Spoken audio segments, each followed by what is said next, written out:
student. I hope all of you will be fine. This is me, Mohammad Waleed Anjum. Student, the topic for today's presentation is simple pendulum.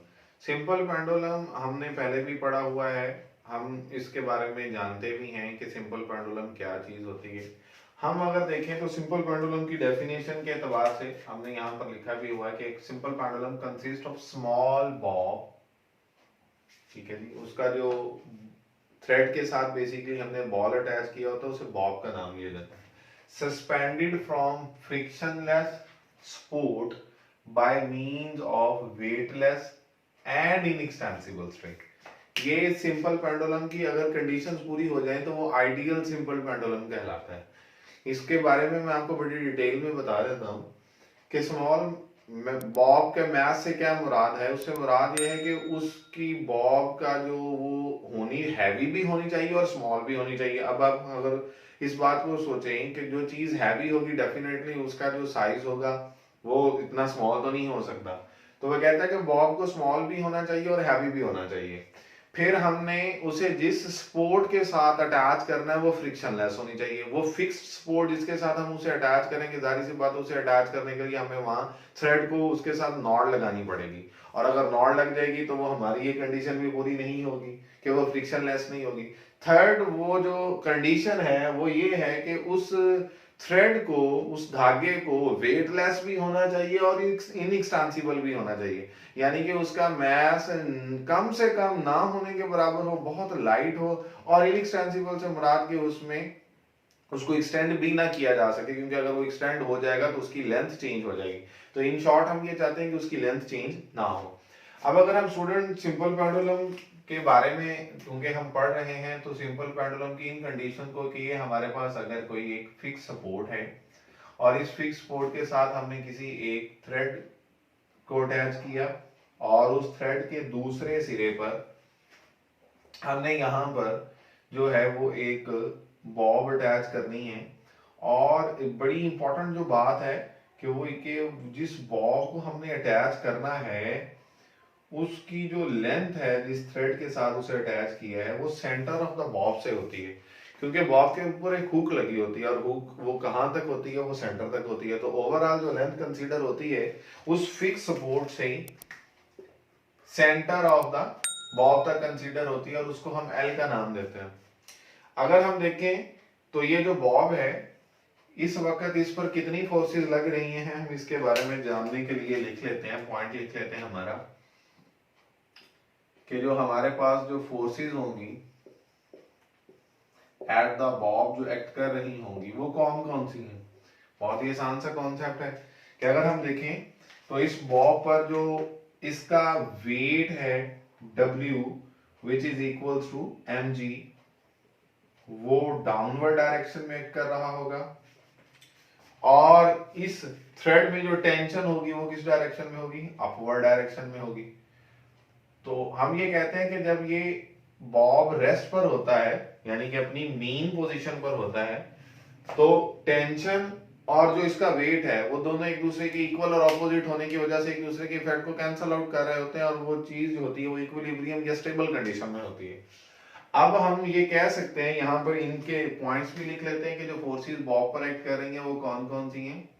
Weight of Bob जो कि किस direction में act कर रहा है, downward direction में, और वो किसके इक्वल है, W इक्वल्स टू mg के इक्वल है। और जो सेकंड फोर्स उस पर लग रही है वो कौन सी है, वो हमारे पास टेंशन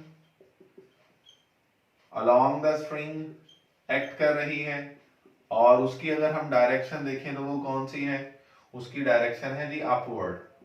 अब इस कंडीशन के अकॉर्डिंगली हम देखेंगे ये दो वो फोर्सेस हैं जो इस बॉब पर एक्ट कर रही थी।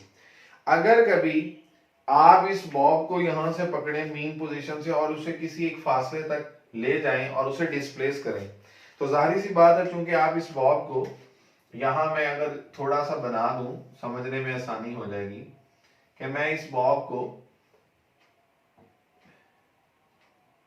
अगर इस पोजीशन तक ले जाता हूं और ये जो पोजीशन है हम ये कहते हैं कि ये जो पॉइंट है हमारा ये पॉइंट बी है और हम सपोज इसको नाम दे देते हैं ये पॉइंट ए है। तो आप अगर उसे ए से डिस्प्लेस करके बी तक ले जाते हैं तो जाहिर सी बात है अब इस केस में जो वेट होगा वो तो अभी भी डाउनवर्ड डायरेक्शन में ही एक्ट करेगा, जैसे पहले हमने देखा जो वेट होगा वो पहले भी डाउनवर्ड डायरेक्शन में एक्ट कर रहा था, वो अभी भी डाउनवर्ड डायरेक्शन में ही एक्ट करेगा। लेकिन अगर हम देखें जो टेंशन है वो तो अलोंग द स्ट्रिंग है, तो वो टेंशन जो कि अलोंग द स्ट्रिंग है हम उसको टी लिखते हैं। तो अब ये दोनों जो फोर्सेस हैं इनकी यहाँ पर एक दूसरे के इक्वल एंड ऑपोजिट थी, तो एक दूसरे के इफेक्ट को बैलेंस कर रही थी। यहाँ पर ये एक दूसरे के इक्वल तो हैं लेकिन ऑपोजिट नहीं है, तो एक दूसरे के इफेक्ट को बैलेंस नहीं कर पाएंगी। तो हम ये कहते हैं कि जब हम इसको इस पोजीशन पर लेकर चले जाएंगे और अगर हम यहाँ से इसे रिलीज करेंगे तो ये क्या करेगी, ये वापिस अपनी मीन पोजीशन की तरफ आएगी। क्यों? क्योंकि इसके अंदर एक एनर्जी स्टोर हुई थी। कब? जब हमने इसको इसकी मीन पोजीशन से डिस्प्लेस किया। हमने कितना डिस्प्लेस किया वो हमें कौन बताएगा? ये एंगल थीटा। ये एंगल हमारे पास थीटा है जो हमें ये बताएगा कि आपने बॉब को कितना मीन पोजीशन से एक्सट्रीम पोजीशन, जिसको हम नाम दे सकते हैं, कितना डिस्प्लेस किया। अगर हम इस रिजल्ट के अकॉर्डिंगली देखें तो हमारे पास यहां पर हम क्या करेंगे, इस वेट mg को इसके कंपोनेंट्स में डिवाइड अगर हम करें तो हमारे पास बहुत ही आसान सा कॉन्सेप्ट बन जाएगा कि हम ये देख सकते हैं कि हमारे पास एग्जैक्टली जैसे ये इन दो लाइंस के दरमियान एंगल थीटा था, यहां पर भी ये एंगल थीटा ही है। और हम इसको अगर देखें तो हमारे पास ये दो कंपोनेंट्स इसके बनेंगे, हम इनको इधर ड्रॉ भी कर लेते हैं। ये वाला जो कंपोनेंट है ये हमारे पास इस mg का, ये वाला जो कंपोनेंट है ये mg का कौन सा कंपोनेंट है? कॉस कंपोनेंट है। और ये वाला कंपोनेंट कौन सा है? मैं इधर करके लिख देता हूं थोड़ा सा, क्योंकि ये वेट के लिए मैंने लिखा हुआ था। तो ये वाला इसका कंपोनेंट जो है ये है mg साइन थीटा। अब सवाल, हम ये बात पहले भी पढ़ चुके हैं कि ये कंपोनेंट कॉस क्यों होंगे और ये साइन क्यों, क्योंकि ये थीटा के बिल्कुल सामने वाली साइड है परपेंडिकुलर, और परपेंडिकुलर कंपोनेंट हमें पता है साइन कंपोनेंट होता है और पैरेलल कंपोनेंट हमें पता है कॉस फंक्शन होता है। तो ये इस वेट mg का क्योंकि थीटा के सामने वाली साइड है तो हम कहेंगे ये mg साइन थीटा और ये ऑटोमेटिकली फिर क्या होगा? mg cos थीटा होगा। स्टूडेंट अगर इस रिजल्ट से देखें तो हमारे पास ये जो, अब हम कंपोनेंट्स ऑफ वेट हम अगर यहां पर देखें तो हम ये कह सकते हैं कि जो मोशन ऑफ द बॉब होगी वो कौन सी मोशन होगी? सिंपल सी बात है, जब आप इसे मीन पोजीशन से डिस्प्लेस करके यहां पर ले जाएंगे और छोड़ेंगे, ये क्या करेगा? वापस मीन पोजीशन की तरफ आएगा और मीन पोजीशन पर आके रुकेगा नहीं बल्कि दूसरी साइड पर मूव करेगा, फिर इधर मीन की तरफ आएगा। तो इन शॉर्ट हम ये कह सकते हैं कि इसकी मोशन ऑफ द बॉब हमें क्या डिपिक्ट करती है, ये क्या बताती है कि उसकी मोशन क्या है? सिंपल हार्मोनिक मोशन है, जिसको हम कह सकते हैं सिंपल हार्मोनिक मोशन, या हम ये कह सकते हैं वो वाइब्रेटरी मोशन है या ऑसिलेटरी मोशन है। और हम इस वाइब्रेटरी या ऑसिलेटरी मोशन को हम कहेंगे ये बॉब की मोशन है। अब जो हमारे पास इस weight W equals to mg के जो कंपोनेंट्स हैं, तो अगर हम उनको डिस्कस करें तो हम कैसे लिखेंगे? Components of weight W equals to mg। हमने उस वेट को उसके कंपोनेंट्स में जब डिवाइड किया तो दो कंपोनेंट थे हमारे पास। एक कंपोनेंट mg का वो है जो कि स्ट्रिंग के अलोंग है, देखे ना, mg cos थीटा और t, ये हम देख सकते हैं कि mg cos थीटा की डायरेक्शन और t की डायरेक्शन ये अलोंग द स्ट्रिंग, हम ये कह सकते हैं कि ये क्या हम ये लिखेंगे w equals to mg cos theta. जो हमारे पास mg का cos थीटा है वो जो कंपोनेंट है mg cos थीटा, बल्कि लिख लें w ना लिखें यहां पर, ये जो mg cos थीटा है ये वो कंपोनेंट है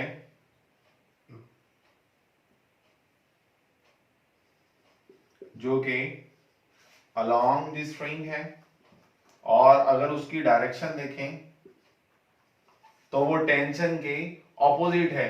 तो वो टेंशन को, जैसे हमने यहां पर टेंशन को वेट बैलेंस कर रहा था, तो इस केस में जो टेंशन है उसको कौन सा कंपोनेंट बैलेंस करेगा? mg cos थीटा बैलेंस करेगा। और दूसरा कंपोनेंट हमारे पास कौन सा है? mg का साइन कंपोनेंट।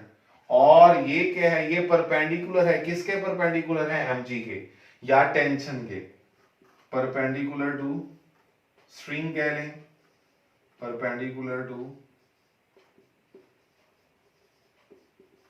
स्ट्रिंग कह लें या टेंशन कह लें, ये टेंशन के परपेंडिकुलर है, बल्कि हम इसको यहाँ पे नहीं लिखते नीचे, क्योंकि हम उसकी मोशन को इस साइड पर भी रिप्रेजेंट करने के लिए लिख सकते हैं। Perpendicular M G sine theta perpendicular to tension या स्ट्रिंग।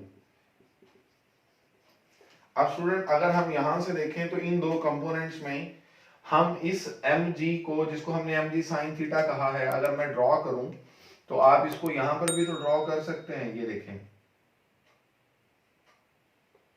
तो ये वही वैल्यू नहीं है जो यहाँ पर है। जैसे हम कहते हैं कि ऑपोजिट साइड जो रेक्टेंगल की होती हैं वो बराबर होती हैं, तो हम यहाँ से बड़ी आसानी से देख सकते हैं कि ये mg का वो कंपोनेंट है जो mg का साइन कंपोनेंट था, और वो इस टेंशन के क्या है, परपेंडिकुलर है। अब जाहिर सी बात है, a से लेकर जो b तक आर्क है, हम इस आर्क की लेंथ को रिप्रेजेंट करने के लिए हमेशा s का इस्तेमाल करते हैं, जो पीछे भी हमने पढ़ा था, s लिखते थे हम। a से जो आर्क है b तक की, हम यहां पर लिख भी देते हैं आर्क लेंथ जो ए बी है वो किसके इक्वल है, s के इक्वल है। अब हमारे पास स्टूडेंट यहाँ पे रिजल्ट क्या होगा कि हम ये कह सकते हैं कि ये जो वापिस मीन पोजीशन की तरफ आता है, ये किसकी वजह से आता है, mg साइन थीटा की वजह से आता है। अच्छा, अगर हम ये कहते हैं कि mg साइन थीटा की वजह से आता है, तो इसका मतलब ये वो फोर्स है जो इसको मीन पोजीशन की तरफ लेकर आ रही है। और सिंपल हार्मोनिक मोशन में हमने क्या कहा था कि वो फोर्स जो मीन पोजीशन की तरफ ऑब्जेक्ट को लेकर आती है उसे हम रिस्टोरिंग फोर्स का नाम देते हैं। तो हम यहां से ये कह सकते हैं कि mg साइन थीटा की वजह से दरअसल ये सिंपल पेंडुलम जो क्या करेगा, ऑसिलेट करेगा या इसकी ऑसिलेशन होगी। तो स्टूडेंट हम अगर इसका रिजल्ट डिराइव करेंगे तो वो रिजल्ट किस तरह से आएगा, उस रिजल्ट को देखने के लिए हम देखते हैं कि हमारे पास जो F है, जो फोर्स इसे मीन पोजीशन की तरफ लेकर आ रही है, वो mg साइन थीटा है। और माइनस साइन हम इसलिए लेकर आ रहे हैं क्योंकि वो इसको मीन पोजीशन की तरफ वापस लेकर जा रही है, जो कि रिस्टोरिंग फोर्स की वजह से हम लिखते थे। ये हमारा कॉन्सेप्ट है। और अगर हम ये कहेंगे ये थीटा एक स्मॉल वैल्यू, ये बहुत इंपॉर्टेंट पॉइंट है, अगर हम ये कहेंगे कि थीटा एक स्मॉल वैल्यू है, तो हम ये बड़ी आसानी से ये बात पहले भी डिस्कस कर चुके हैं। तो ए से लेकर बी तक ये फासला कम से कम होगा, और जितना ये फासला कम होगा उतना ए से लेकर बी तक का जो लाइन होगी वो एक स्ट्रेट लाइन होगी, और हम उसे एक्स का नाम दे सकते हैं। ये बज़ाहिर तो हमें लग रहा है कि ये एस और एक्स एक दूसरे से डिफरेंट है, क्योंकि ये बहुत दूर है, दो पॉइंट्स जो ए और बी। लेकिन अगर हम ये कहें कि अगर ये थीटा एक स्मॉल वैल्यू हो, तो हमारे पास जो आर्क लेंथ होगी ए बी, आर्क लेंथ जो ए बी है, जिसको हमने कहा था वो एस के बराबर है, तो वो एक आर्क की बजाय एक स्ट्रेट लाइन हमें नजर आना शुरू हो जाएगी। ये हम पहले भी इसके बारे में डिस्कस कर चुके हैं जब हमने सेंट्रीपिटल फोर्स का पढ़ा था। तो हम ये कहते हैं जब एक स्ट्रेट लाइन हो जाएगी तो हमारे पास अब इसको समझना आसान हो जाएगा। तो हम ये कहते हैं small values of the theta के लिए साइन थीटा जो होता है वो नियरली इक्वल्स टू थीटा होता है, अगर वैल्यूज थीटा की स्मॉल है। तो इसी रिलेशनशिप में हम साइन थीटा की जगह पर सिंपली क्या लिख सकते हैं, थीटा लिख सकते हैं, और हमारे पास रिजल्ट क्या आ जाएगा, F equals to minus mg theta. अब स्टूडेंट इसी तरह से अगर हम देखें तो हमारे पास जो थीटा है, अगर उसकी वैल्यू हम देखेंगे वो क्या है, इस ट्राइंगल को देख लें। अगर हमारे पास ये एक ट्राइंगल है तो इस ट्राइंगल में जो थीटा होगा वो किसके इक्वल होगा, अगर हम उसकी वैल्यू निकालें या साइन थीटा की वैल्यू निकालें, क्योंकि हमने कहा sine theta is nearly equal to theta, तो साइन थीटा की वैल्यू हम अगर निकालें तो हमारे पास क्या आ जाएगा, परपेंडिकुलर ओवर हमारे पास हाइपोटेन्यूज आ जाएगा। रिजल्ट क्या होगा कि हमारा रिजल्ट बन जाएगा x ओवर l। और अगर ये साइन थीटा की वैल्यू है तो ये इन शॉर्ट किसकी भी वैल्यू है, थीटा ही की भी वैल्यू है। तो अगर हम यहां पर इस थीटा की वैल्यू को देखें और ये पुट करें तो हमारा रिजल्ट हो जाएगा माइनस mg, और थीटा की जगह पर आप क्या पुट कर सकते हैं, x ओवर l पुट कर सकते हैं। ये हमारा रिजल्ट आ जाएगा एक फोर्स का। और student Newton second law of motion से हमने ये बात पढ़ी हुई है कि F किसके इक्वल होता है, फ्रॉम न्यूटन सेकंड लॉ हमने ये रिजल्ट पढ़ा हुआ है कि F इक्वल्स टू ma। तो हम ये दोनों जो रिलेशनशिप हैं, अगर मैं इसको इक्वेशन नंबर 1 कह दूं और इसे इक्वेशन नंबर 2 कह दूं, अगर हम इन दोनों इक्वेशंस को कंपेयर करें तो हमें रिजल्ट पता चल जाएगा कि हमारे पास रिजल्ट क्या आता है। आइए देखते हैं कि नेक्स्ट हमारे पास क्या result. By comparing equation 1 and 2 हम ये लिखेंगे, अगर हम इन दोनों को कंपेयर करें, by comparing equation number 1 and 2, अगर हम इन दोनों इक्वेशंस को कंपेयर करेंगे तो हमारे पास एक इक्वेशन के मुताबिक एम ए था फोर्स और दूसरी इक्वेशन के मुताबिक minus M G sine theta, और थीटा की जगह पर हमने क्या लिख दिया, एक्स ओवर एल लिख दिया। तो आप देख सकते हैं कि एम एम से दोनों साइड से कैंसल आउट हो जाएगा, A equals to minus G over L into X. अब जी स्टूडेंट हमें पता है कांस्टेंट है, एल जो इस थ्रेड की लेंथ है जो हमने ज्यूम भी की हुई है कि इसे चेंज नहीं होना चाहिए, इनएक्सटेंसिबल होना चाहिए, ये आइडियल कंडीशन है हमें पता है। तो हम ये कहते हैं कि हमारे पास ये दोनों वैल्यूज जी भी कांस्टेंट है और एल भी कांस्टेंट, तो हम इसको लिख सकते हैं A is equals to minus constant into X. और अगर हम ये लिख लेते हैं तो हम यहां से ये रिजल्ट भी निकाल सकते हैं कि A is directly proportional to the displacement, और नेगेटिव साइन हमें क्या बताता है कि ये एक्सेलरेशन जो है ये डिस्प्लेसमेंट से ऑपोजिट डायरेक्शन में है, जो इस बात की इंडिकेशन है या ये इस बात का प्रूफ है कि फिर इसकी मोशन कौन सी होगी, सिंपल हार्मोनिक मोशन होगी स्टूडेंट।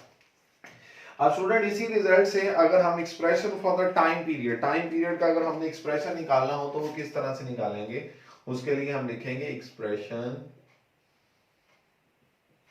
For time period.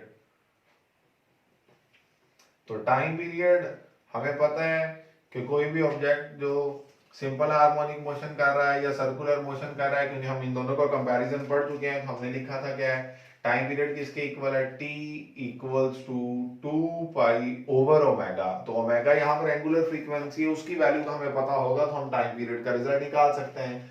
अगर मैं इस रिजल्ट को ये इक्वेशन नंबर नाम दे दूं 3 का, और हमने जो सिंपल हार्मोनिक मोशन के मुताबिक जो ऑब्जेक्ट सर्कुलर मोशन कर रहा होता था उसका जो रिजल्ट पड़ा था, हमने उसका रिजल्ट क्या निकाला था कि जो एक्सेलरेशन होता है वो माइनस ओमेगा स्क्वायर एक्स के बराबर होता है। जी स्टूडेंट हमें इस बात का याद है, इस पॉइंट का पता है, इसको हम इक्वेशन नंबर 4 का नाम दे देते हैं। और अगर हम इस केस में 3 और 4 को कंपेयर करें तो हम यहाँ पे लिख भी लेते हैं, by comparing equation number 3 and 4, जब हम 3 एंड 4 को आपस में कंपेयर करेंगे तो हमारे पास रिजल्ट क्या आएगा, हमारे सामने कि एक रिजल्ट है हमारे पास माइनस ओमेगा स्क्वायर एक्स, ये वाला इक्वेशन नंबर 4 से, और एक रिजल्ट है जी minus G over L into x.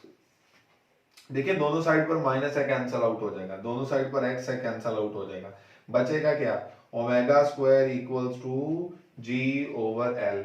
और अगर हम दोनों साइड पर स्क्वायर रूट ले लें तो हमारे पास रिजल्ट क्या आ जाएगा, मैं इसी स्टेप पे अगर स्क्वायर रूट लूं तो ओमेगा किसके इक्वल आ जाएगा, जी ओवर एल स्क्वायर रूट आ जाएगा। स्टूडेंट ये वाली जो ओमेगा की वैल्यू है ये हम कहाँ पुट कर सकते हैं, ये ओमेगा की वैल्यू हम इक्वेशन नंबर इसके अंदर ये टाइम पीरियड वाला एक्सप्रेशन था t equals to 2 pi over omega, इसमें अगर हम पुट करेंगे t इक्वल्स टू 2 पाई और ओमेगा की जगह पर हम क्या लिखेंगे, g over l under root अगर लिख दें तो यही रिजल्ट है। जब इसको हम सिंपलीफाई करेंगे तो 2 पाई, ये l ऊपर चले जाएगा और ये हो जाएगा l over g under root.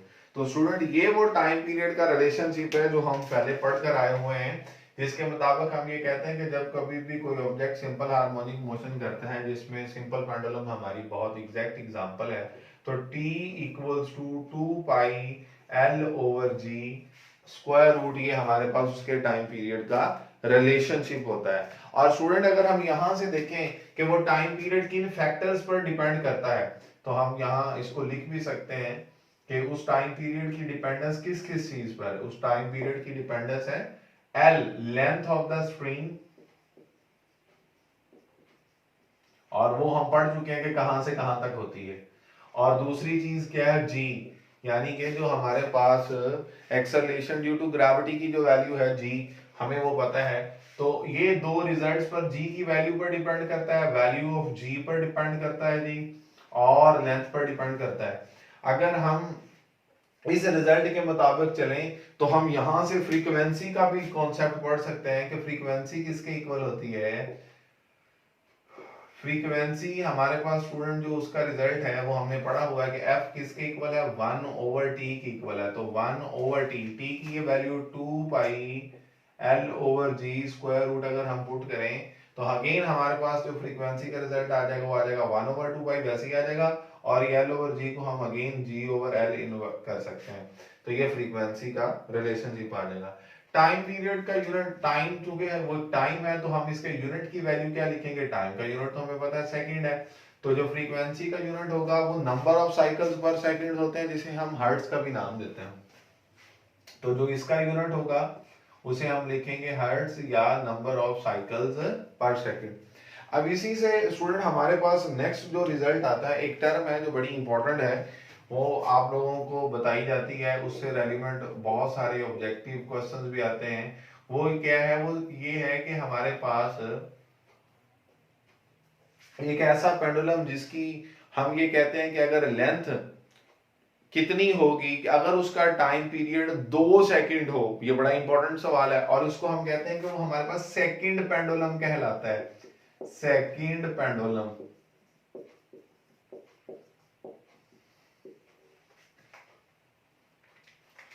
तो हम कहते हैं such a pendulum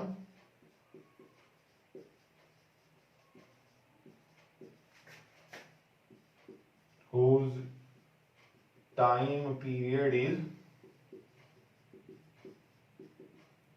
2 seconds is called second pendulum।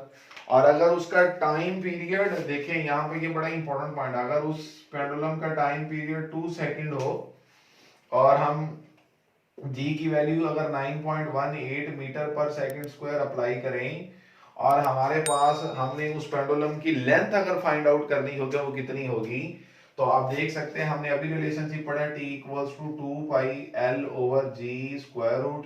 अगर आप दोनों साइड पर स्क्वायर ले लें तो हमारे पास रिजल्ट क्या आ जाएगा, हमारे पास रिजल्ट आ जाएगा T² इक्वल्स टू 2 का स्क्वायर 4, पाई का स्क्वायर 4π² और L/g² और square root cancel.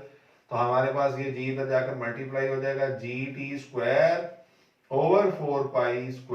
Equals to L। ये हमारे पास length of the second pendulum को कैलकुलेट करने का रिजल्ट आ जाएगा। और इसके मुताबिक अगर हम g की वैल्यू 9.8 पुट करें, टाइम की वैल्यू 2 सेकंड पुट करें, उसका स्क्वायर आ जाएगा डिवाइडेड बाय 4, और पाई की जगह पे हम 3.14 पुट करें और इसका स्क्वायर नहीं, तो जो लेंथ आएगी स्टूडेंट, जो इसकी लेंथ आती है वो 0.992 मीटर्स आती है, 0.992 मीटर, जिसको हम क्या लिख सकते हैं 99.2 सेंटीमीटर। ये हमारे पास सेकंड पेंडुलम की लेंथ। ये बड़ा इंपॉर्टेंट सवाल है। और इसी तरह से सेकंड पेंडुलम की फ्रीक्वेंसी पूछी जाती है, वो क्या होगी 1/2, और 1/2 किसके इक्वल होता है 0.5 हर्ट्ज। तो उसकी फ्रीक्वेंसी 0.5 हर्ट्ज होगी, उसका टाइम पीरियड 2 सेकंड होगा। स्टूडेंट बिल्कुल इसी से रेलिवेंट, इसी एग्जांपल, एक एग्जांपल है, इसी फार्मूला पे बेस कर दी है हम, वो इसके साथ ही टॉपिक के साथ है कि अगर हमारे पास जो लेंथ है थ्रेड की, वो अगर हमारे पास हमने मालूम करनी है कब, लेकिन अगर उसका टाइम पीरियड क्या है 1 सेकंड, तो मैं उसकी स्टेटमेंट भी आपको पढ़ के बता देता हूं। देखिएगा, एग्जांपल है, उसकी स्टेटमेंट कुछ इस तरह से है कि what should be the length of the simple pendulum whose period is 1 second at a place where g equals to 9.8 metre पर second square, what is the frequency of such a pendulum। तो उस pendulum की जो frequency होगी वो कितनी होगी, वो भी हमने फाइंड आउट करनी है। तो स्टूडेंट यही सवाल नहीं है वो, उसमें सिर्फ वो ये कह रहा है, ये साथ ही एग्जांपल है, मैं लिख भी देता हूं। एग्जाम्पल है कि हमने लेंथ मालूम करनी है एक पेंडुलम की जिसका टाइम पीरियड 1 सेकंड है, और हम एक ऐसी प्लेस पर मौजूद हैं जहां पर g की वैल्यू क्या है 9.8 मीटर पर सेकंड स्क्वायर। तो ये स्टूडेंट हमने अभी फार्मूला लिखा है लेंथ को फाइंड आउट करने का टाइम पीरियड की मदद से। टाइम पीरियड क्या होता था 2πL/g अंडर रूट, दोनों साइड पर स्क्वायर दिया, T² इक्वल टू 4π² L/g आ गया, एल की वैल्यू मालूम करनी है, GT स्क्वायर ओवर 4 पाई। इसी फार्मूले का इस्तेमाल करते हुए L इक्वल्स टू G, जिसकी वैल्यू है 9.8 इंटू टी। पहले हमने सेकंड पेंडुलम का टाइम पीरियड 2 सेकंड लिखा था, लेकिन इस एग्जांपल में जो टाइम है वो है 1 सेकंड डिवाइडेड बाय 4, और पाई की जगह पर 3.14 अगर हम पुट करें और उसका स्क्वायर है, तो हमारे पास जो इसकी लेंथ आएगी स्टूडेंट, अगर हम उसका जवाब निकालें तो वो 0.25 बनती है। वो हमारे पास कितनी बन जाती है जी? 0.25 मीटर। वो लेंथ आ जाती है 0.25 मीटर। और चूंकि हमें टाइम पीरियड तो गिवन था, हमने फ्रीक्वेंसी भी कहता अगर मालूम करनी है तो फ्रीक्वेंसी होती है 1/t, और टाइम पीरियड चूंकि 1 है तो 1/1 किसके इक्वल आएगा? 1 के इक्वल आएगा। तो ऐसे पेंडुलम की फ्रीक्वेंसी 1 हर्ट्ज है, जिसका टाइम पीरियड भी 1 सेकंड है। स्टूडेंट, आई होप कि आपको इस लेक्चर की मुकम्मल समझ आ चुकी होगी। Please don't forget to like and subscribe our channel, और अपना बहुत सारा ख्याल रखिएगा। अल्लाह हाफिज।